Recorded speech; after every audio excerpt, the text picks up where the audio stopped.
बिस्मिल्लाहिर्रहमानिर्रहीम। अस्सलाम वालेकुम students, welcome back to another lecture. My name is Adeel महबूब।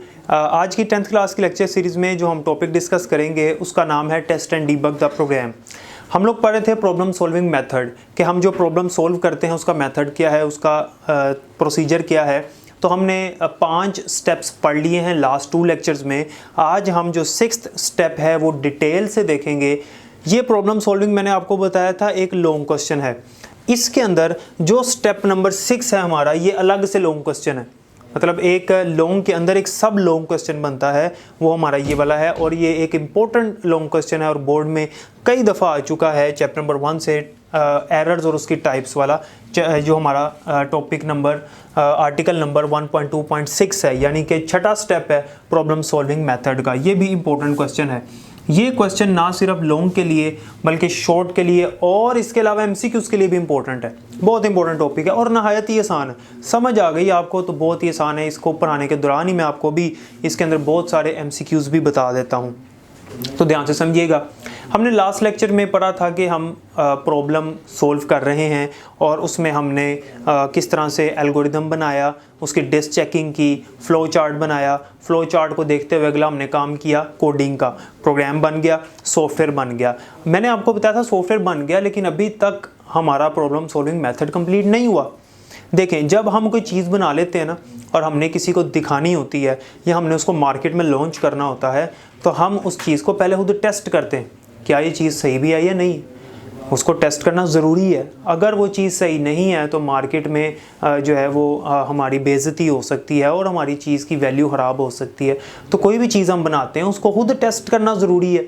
ठीक है, छोटे छोटे काम हम रोज़ाना करते हैं, उनमें कोई भी हम काम करते हैं पहले उसको खुद देखते हैं क्या ये सही है कि नहीं।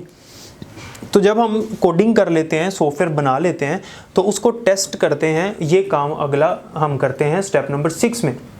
को टेस्ट करना बड़ा ज़रूरी है। उसको चेक करते हैं क्या ये सही है या नहीं है। तो टेस्टिंग का अमल क्या कहलाता है कि अपने प्रोग्राम की वर्किंग को चेक करना, क्या ये सही है या नहीं। और कैसे चेक करते हैं, उसको डिफरेंट डमी वैल्यूज़ देकर चेक करते हैं। डिफरेंट वैल्यूज़ उसके अंदर एंटर करते हैं और देखते हैं क्या हमारा सॉफ्टवेयर हमें सही आंसर दे रहा है। जैसे कैलकुलेटर है, अगर आपको कोई कैलकुलेटर दे के भाई से चेक करो सही चल रहा है कि नहीं चल रहा, तो क्या करेंगे, कौन सा डाटा देंगे। क्या बुक से कोई वैल्यूज़ देख के आंसर उसके अंदर चेक करेंगे सही आ रहा है कि नहीं आ रहा। नहीं, हम खुद से कोई भी उसको डमी डाटा, टेस्ट डाटा दे देंगे। 2+3 करके देख लेंगे, 39 - 25 करके देख लेंगे कि भाई आंसर सही आ रहा है कि नहीं आ रहा। तो डिफरेंट वैल्यूज़ देख के हम चेक करते हैं हमारा सॉफ्टवेयर ठीक है या नहीं ठीक। अगर तो आंसर सही मिल रहा है तो ठीक है, हम उसको आगे मार्केट में लॉन्च कर देंगे सॉफ्टवेयर, या जिस कस्टमर ने हमसे बनवाया उसको दे देंगे। लेकिन अगर सॉफ्टवेयर सही नहीं है, उसके अंदर आंसर गलत आ रहा है, तो फिर हम क्या करेंगे, उसको डीबग करेंगे। जब हमारे सॉफ्टवेयर में टेस्टिंग के दौरान कोई एरर आ जाए, उस एरर को हम बग कहते हैं। एरर से मुराद है कोई मिस्टेक हो गई हमसे, सॉफ्टवेयर में सही नहीं चल रहा, उसको हम बग भी कहते हैं। तो जब प्रोग्राम में कोई बग आ जाता है तो उसको हम फाइंड करते हैं कि वो कहाँ पे, और उसको हम रिमूव करते हैं। तो एरर को फाइंड करना और रिमूव करना, ये डेफिनेशन कहलाती है डीबगिंग।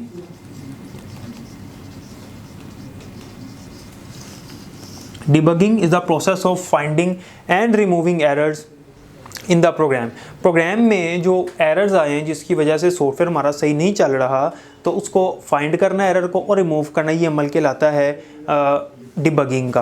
तो डिबगिंग हम कैसे करते हैं, हम अपने पूरे प्रोग्राम को गो थ्रू करते हैं, देखते हैं कि भाई इसमें क्या मिस्टेक्स हैं, किस वजह से आंसर गलत आ रहा है। अब जब एरर निकलते हैं प्रोग्राम में से, मिस्टेक्स निकलती हैं, तो एरर की 3 टाइप्स होती हैं।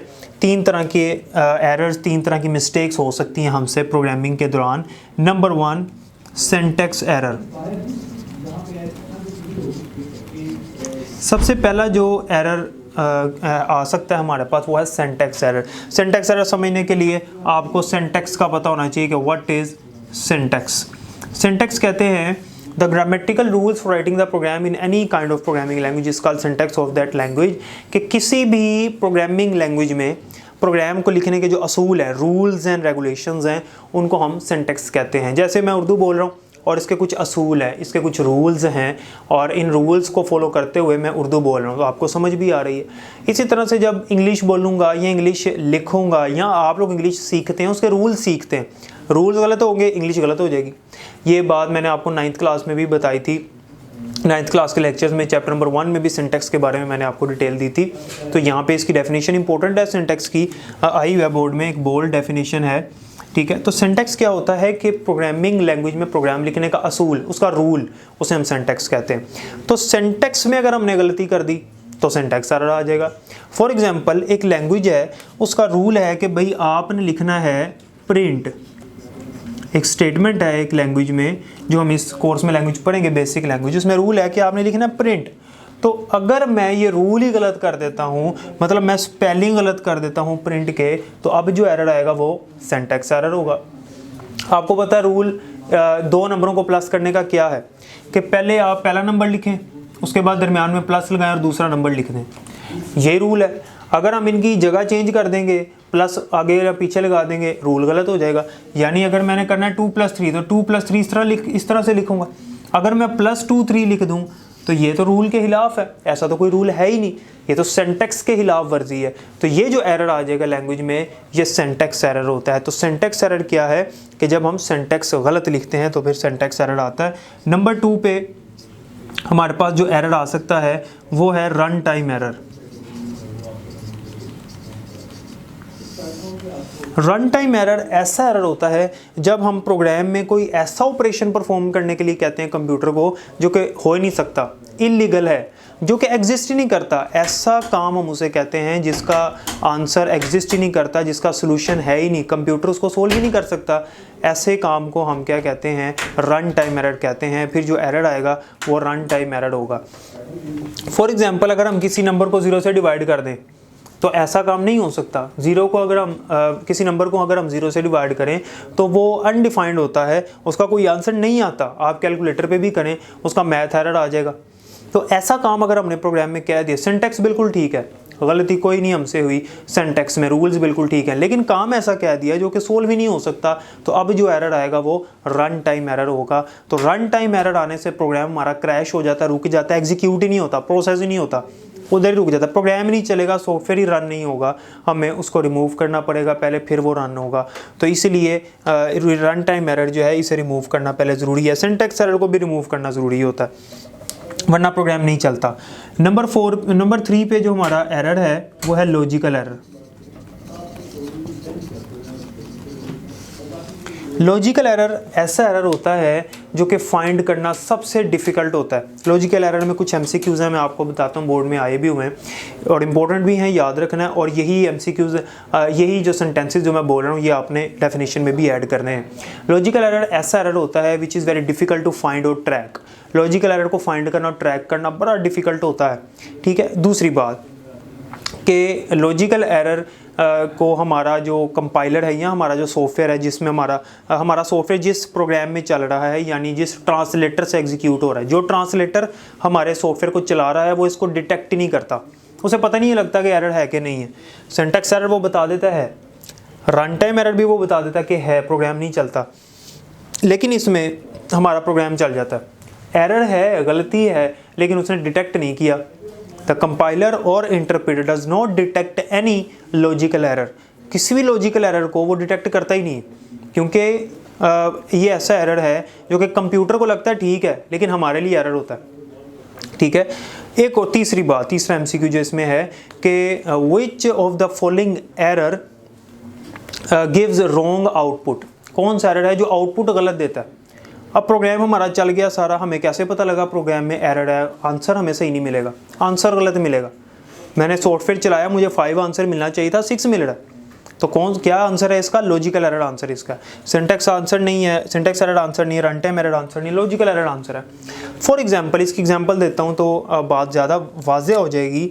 जैसे मैंने सॉफ्टवेयर में लिखना था A + B, ठीक है, मैंने लिख दिया A × B, तो A + B से आंसर मुझे कुछ और मिलना था, जबकि A × B से आंसर कुछ और मिल गया, तो आंसर गलत हो गया, आउटपुट रॉन्ग आ जाएगी।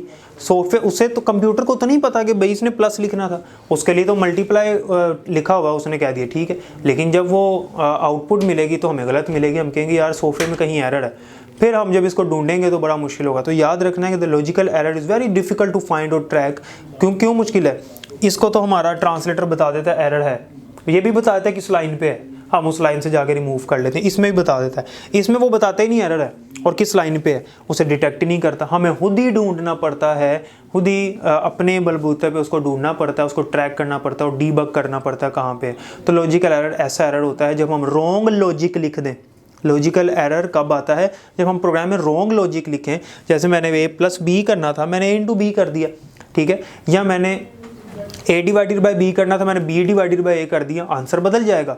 तो ऐसा एरर जो है वो लॉजिकल एरर कहलाता है। तो ये एरर्स वाला टॉपिक था, इंपॉर्टेंट है बोर्ड के हवाले से, मैंने आपको पहले भी बताया। मिलते हैं नेक्स्ट लेक्चर में। अल्लाह हाफिज़।